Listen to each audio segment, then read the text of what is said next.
En esta píldora voy a presentar un resumen de lo que se conoce como ingeniería de requerimientos, en donde quienes han venido siguiendo la clase hasta ahora los habíamos escrito de manera informal después de tener claro o de tener mejor cierta claridad sobre el contexto.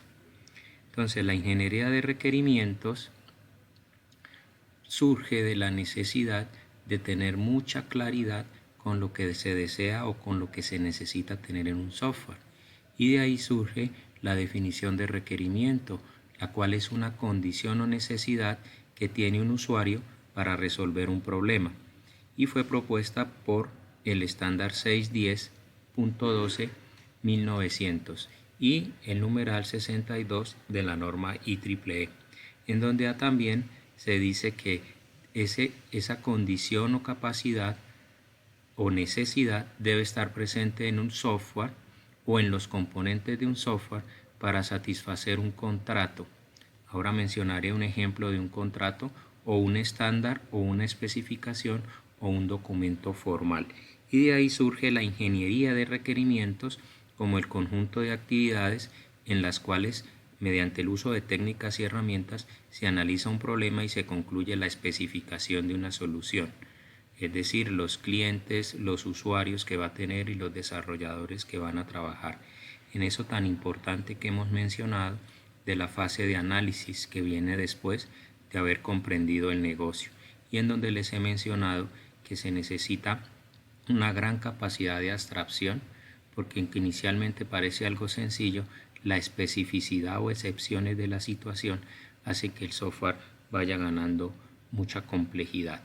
Entonces, para hacer la ingeniería de requerimientos se hace la extracción en donde se identifican las necesidades o las condiciones que se requiere el software, se hacen análisis, se negocia, por ejemplo, en cuanto a los precios o la prioridad del producto o del requerimiento, se especifica en detalle, insisto, hasta ahora se ha venido haciendo de manera resumida, se modelan, ya pasando a la fase de diseño. En el modelado es donde sacamos el conjunto de datos, se validan y se gestionan para empezarlo a desarrollar. En esa comprensión del problema debemos tener claridad en qué es lo que se quiere e incluso qué es lo que se necesita e incluso qué es lo que se debe hacer. ¿Qué problema se quiere resolver? ¿Para qué se quiere hacer? Y empezamos a hablar de problemas. El cliente no siempre, yo diría el cliente nunca define claramente el problema, porque nos enfrentamos en un mismo proceso con la visión de varios clientes. Y a veces el proceso está formulado, está documentado, pero no tiene todas las excepciones. El analista, entonces nosotros, cuando somos analistas o nosotros cuando somos desarrolladores, nos va a costar trabajo comprender la naturaleza del problema. Soy un ingeniero de sistemas y estoy haciendo software para aeropuertos, o soy un ingeniero de sistemas y estoy haciendo software para salas de cirugía. El analista y los desarrolladores entienden el problema, pero no saben cómo solucionarlo, que es otro problema de los requerimientos, no entender a mi cliente o después de que lo entiendo, no saber cómo programarlo. Cuando las empresas son muy especializadas, el que analiza no es el mismo que programa. O que el problema es vago o muy amplio o ambiguo o poco factible o muy volátil porque el contexto en el que estamos trabajando cambia muy rápidamente, y recuerden que siempre va a cambiar, por eso nuestro software debe ser muy flexible. Debemos tener en cuenta varios aspectos. Aquí yo recomendaría que pongan pausa en el video y los lean, yo los voy a mencionar. Un ambiente operacional, que es donde vamos a definir cómo opera la herramienta, si es web, si es móvil, si es en la nube, si son varias sucursales de la empresa conectadas, si tenemos en todas acceso a internet. Eso nos lleva a necesitar el hardware. ¿Con qué herramientas de hardware contamos? ¿Qué tal sea para Linux, qué tal sea para Windows, sea para Android, sea para todos? ¿Cómo los vamos a conectar? ¿Con qué otros software se conectan? ¿Con qué sistemas operativos? ¿Con qué gestores de base de datos? Si necesita interfaces hombre-máquina. Cada vez se posiciona mejor el Internet de las cosas o la industria 4.0 y nos estamos llenando de interfaces hombre-máquina. Vemos esas máquinas dispensadoras de café que no necesitan un operario que las use. A veces tenemos incluso interfaces máquina-máquina y somos nosotros los que la tenemos que programar. Conexiones hacia otros sistemas o de otros sistemas hacia el de nosotros. Procedimientos operacionales y la capacidad en cuanto a procesamiento de datos o ancho de banda o usuarios conectados. Entonces aparece lo que es la especificación de requisitos de software, que es un documento que define de forma completa palabra difícil de usar, precisa palabra difícil de usar y verificable palabra muy importante de usar, los requisitos, el diseño y el comportamiento. Yo mostraba en la anterior píldora un borrador del documento técnico. A ese documento técnico se le debe pegar, o en el primer capítulo, la especificación de requisitos, que si recuerdan en ese video estaban hechos de forma resumida. Aquí pues según la complejidad del software se debe tener este documento muy preciso. Y aquí pues aparecen unas características con adjetivos difíciles de medir, como el que no sean ambiguos, como el que estén completos. ¿Cómo saber si algo está completo si estoy navegando en la incertidumbre de un proceso al que nunca me había enfrentado? Porque yo soy el desarrollador y estoy hablando, por ejemplo, con un controlador aéreo. Fácil de verificar, ahí es donde menciono la importancia de los datos para convencer al cliente de que los datos van a operar de cierta manera y que él me esté entendiendo. Aquí es donde digo que a veces hay que acompañarlos de las vistas de usuario y simular la operación del software. Consistente, yo diría coherente, fáciles de modificar, fácil de identificar el origen y las consecuencias que tiene cada requisito con los otros requerimientos, la facilidad de utilización. Aquí se habla de una matriz en esa camino de origen en donde cruzo los requerimientos funcionales versus los funcionales, o en donde cruzo los no operacionales versus los no operacionales, en una matriz en donde los enumero y los cruzo en cuanto a si el 2 tiene relación con el 1 o si el 3 tiene relación con el 2, en cuanto a no funcional, o igual en cuanto a funcional y funcional, porque es probable que el requerimiento 2 tenga relación con el requerimiento 1 o el requerimiento 1 tenga relación por allá con el 3 y así sucesivamente, o puedo hacer también el no funcional versus el funcional, aunque casi todos los no funcionales tienen relaciones con casi todos los funcionales. Y ahí aparece entonces lo que hablábamos en el diagrama de casos de uso, en donde tengo que identificar los clientes, los usuarios, quiénes van a ser los desarrolladores, quiénes van a recibir con el cliente cuando yo termine en el cliente el software, los administradores, quién es el webmaster, por ejemplo, si en un sistema de información web, quién se va a encargar de darle continuidad. Cuando entregamos un software, entregamos por lo menos el usuario administrador, que a veces no es el cliente que lo desarrolla, es el el desarrollador. A veces es el cliente que recibe. Se entrega el software con un usuario por defecto que es el administrador, por ejemplo, del gimnasio, que es el que va a entrar a ese software por primera vez a crear los demás usuarios y a empezar a crear los afiliados. No soy yo como desarrollador el que lo administra, es alguien del cliente que recibe. El software debe ir por defecto con ese usuario, de pronto debe ir por defecto con los municipios, con los departamentos, con las primeras tarifas, con un cliente, los administradores, los contratistas, los reguladores, muy importante los reguladores. Si algo sale mal, ¿quién va a ser el árbitro que va a desempatar esta situación? Si es un software contable, puede ser la DIAN. Si es un software de calidad, de gestión de calidad, puede ser la Cámara de Comercio. No sé si es un software para un bufete de abogados, quién pueda ser, pero tenemos que empezarlo a identificar. Y empezamos a tener claridad en cuáles son las fuentes por las que voy a obtener requerimientos, casi siempre con entrevistas. o con los documentos, por ejemplo, las facturas, las remisiones, cómo es que operan, el certificado de notas, cómo es el programa de entrenamiento, si es un software de un gimnasio, si es un software académico, si es un software comercial o de inventarios, que ya lo he mencionado varias veces. Cuestionarios que les hago pregunta a los usuarios de cómo querrían, por ejemplo, la interfaz de usuario, o que me verifiquen cierto procedimiento, o porque me pongo a ver cómo operan los usuarios que en un futuro van a usar mi software. Me pongo a ver cómo es el medio, por ejemplo, en un software ganadero como el que les he mencionado. Y entonces aquí aparece un tema muy amplio de cómo definir esos requerimientos y cómo clasificarlos.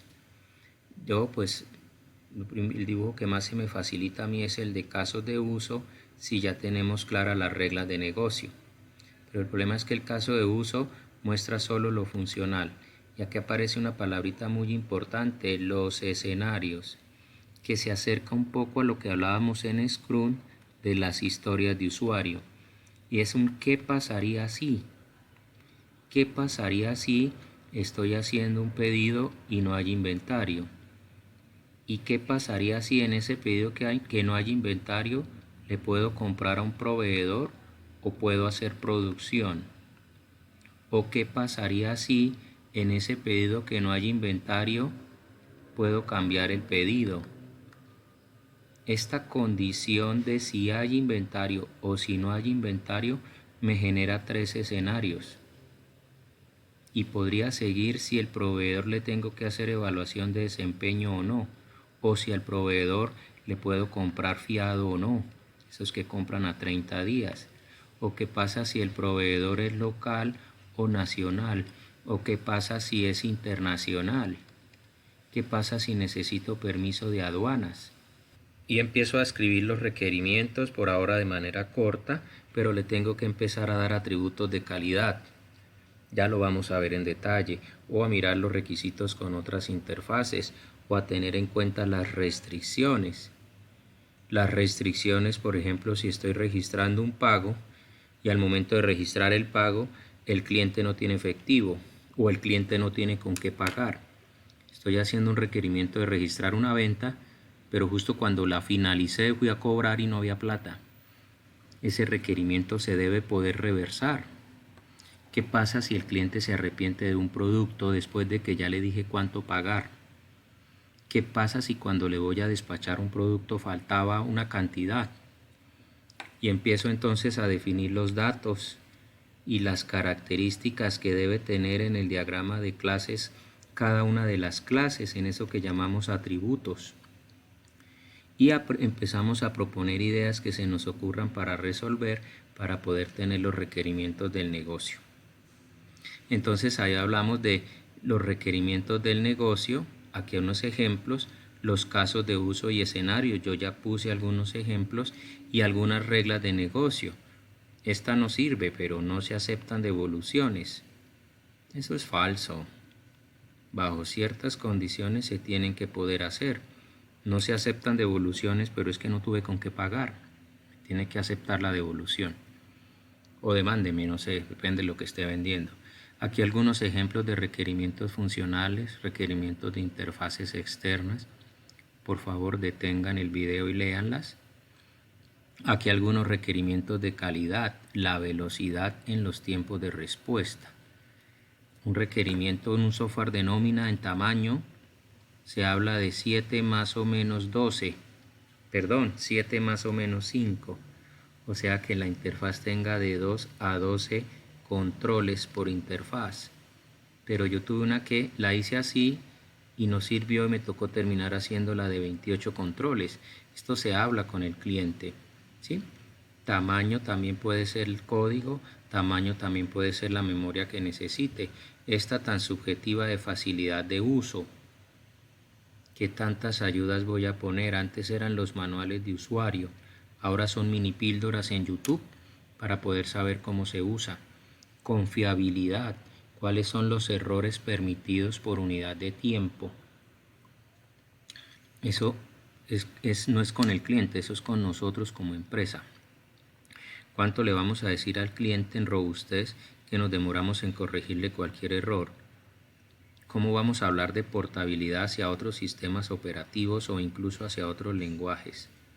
Que el cliente me diga, y si no lo quiero web sino móvil, si no lo quiero Windows sino Linux, si no lo quiero síncrono sino asíncrono, ¿cómo vamos a hacer esas cosas? Unas restricciones que tienen que ver un poco con los escenarios, con la capacidad de nuestro servidor, con la capacidad de nuestra base de datos, incluso con la capacidad de nuestros usuarios, definiciones de datos, por ejemplo, el número de la cédula, que antes era 8 dígitos, ahora son de billones, pues son muchos más dígitos. Y las ideas de solución, miren ese ejemplo de ideas de solución y empecemos a pensar de aquí en adelante en los ejercicios que hagamos, en las ideas que se nos ocurran, que deben quedar escritas a manera de gestión del conocimiento de lo que se pensó en cada uno de los trabajos. UML parte de lo que esté en los requerimientos. Y esto pues ya lo había puesto en algún otro video, pero aquí están los diagramas de casos de uso que los estamos aprendiendo a hacer. Aquí están los diagramas de clases y aquí están los diagramas de actividades.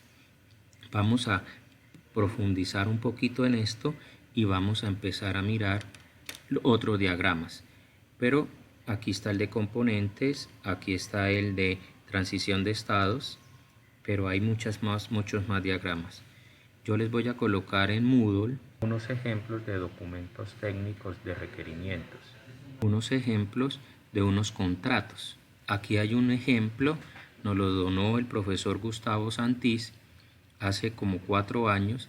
Él tiene una empresa de software y este es un documento formal de requerimientos en donde es muy importante el encabezado para identificar los datos básicos del proyecto y el control de versiones, que yo suelo ponerle al final un numerito, es la versión 01, es la versión 02, pero que acá se quiere ir agregando filas para saber que vamos en la versión 2 y saber de cuándo es la versión 1 y saber de cuándo es la versión 2 y poder hacer aquí una descripción de qué fue lo que se cambió.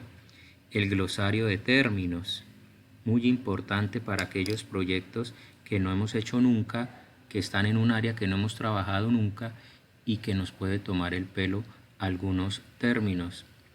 Si no sabemos de ganadería y nos dicen una vaca horra, pues tengo que definir qué es una vaca horra porque mi software la va a controlar. El objetivo y el alcance del proyecto, la descripción general, aquí no es del requerimiento, sino la descripción general de la empresa, la descripción del proceso o procesos, la explicación de las actividades que están en ese proceso, de los diagramas de actividades que voy a tener para ese proceso, por lo general una para cada uno, la descripción de los actores y la descripción de las precondiciones, lo que tiene que pasar antes para que se dé el requerimiento, lo que va a pasar después de ese requerimiento, los datos de entrada para ese proceso. Aquí hay un ejemplo de una interfaz que se diseña, los datos de salida, aquí un ejemplo de cómo es la interfaz de salida, algunas restricciones de seguridad, los criterios de aceptación y los documentos anexos, y le hago eso a cada proceso o a cada requerimiento o a cada software. Yo como cliente soy el que decide qué hacer. Y aquí hay otro estándar, otro formato de requerimientos de software, se pone el nombre del proyecto, se ponen las versiones muy parecidas, se define el contexto o el alcance mejor del documento, el entorno, que ahora sí es el contexto, los estándares que se van a usar, la descripción del documento, los requerimientos funcionales de manera resumida, los requerimientos de prueba que no lo había mencionado, pero en el cajero electrónico, espero lo recuerden, explicamos el requerimiento y hablábamos de los requerimientos de prueba, incluso hablábamos de los datos de prueba. Aquí está la matriz que mencionaba, en este caso están usando los funcionales con los requerimientos de prueba, los requerimientos de calidad, etc. Ejemplo de un contrato de prestación de servicios en lo que hemos hablado de si el software es un producto o un servicio y que últimamente se vende como servicio, lo que se aloja en la nube y uno se conecta como usuario. En lo mismo que hemos hablado también de si el software debe ser genérico o a la medida. Entonces los invito por favor a que lo lean.